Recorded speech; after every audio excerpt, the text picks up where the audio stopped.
وشكل يابله رنتي أدبان ولا يابي مركي أن أغريي وريها.com أنت أن جوابته وجود قل مركور وحسلامة يا إن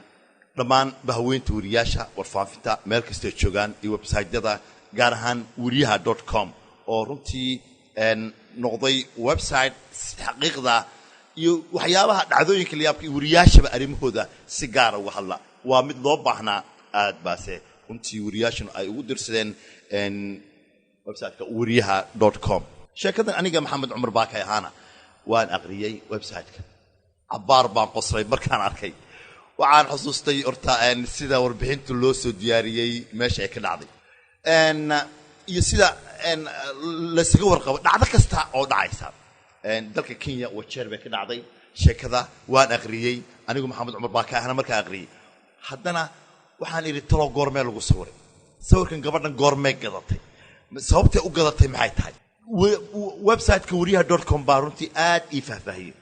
waxaan arintaa jawaabteeda aan markii maskaxdayda ku soo dhacday riwaayad hadda ka hor lagu soo bandhigay golaha murtida ee madaalada National Theatre-ka xilligii 80meedii waxay riwaayadaasi la magac baxday ibn aadan iswaayay arina kala geysay horta gabadhaasi sawirkaas ay gadatay oo ibn aadan iswaayo arin baana kala geysay kullay muqdisho joogtay dhageystayaasha radioga Horn Africa ay ahayd gaar ahaan barnaamijkii caawa iyo baaka iyo Horn Africa ayay runtii ku taxanayd dhacdooyinka la yaab kale laakiin inay halka u qaxdo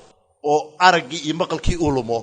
deetana ay xusuusato inuu sawirkeegu footiyaal qaabka sawirka laga qaadaba cajaa'ib aheede waxay tahay ibn aadan iswaayay arina kala geysay sidaas ay noqon laakiin waxaan leeyahay hadda ibn aadan iswaayay hoobiya kala geeyay oo gabadha hoobiya ka qaaday iyo amni iyo xaaladii wadanka iyo arintaas ku qaxday lacagta ay ku gadatay runtii sawirka gabadhaasi iyo footadaasi waa xusuus maskaxeed oo ay xusuusatay barnaamijyadeeni magaalada muqdisho habeenadii oo aan sheekooyinka la yaab kala soo jeedin jiray laakiin ibn aadan ba iswaayo ibn aadan iswaayo hoobiya kala geeyay oo hoobiyaan ku kala carnay anna muqdisho dhinac kaga jooga runtii arintaas ayaan ka leeyahay waa sheeko la yaab leh oo uriyaha.com na uu dhacdooyinkan la yaab kale wariyaasha arimahooda uu soo gudbinayo gabadha waa salaamaya waxaan leeyahay ibn aadan iswaayo hoobiya kala geeyay abaayo kulay waa sarka doona hadii uu wadanka nabad iyo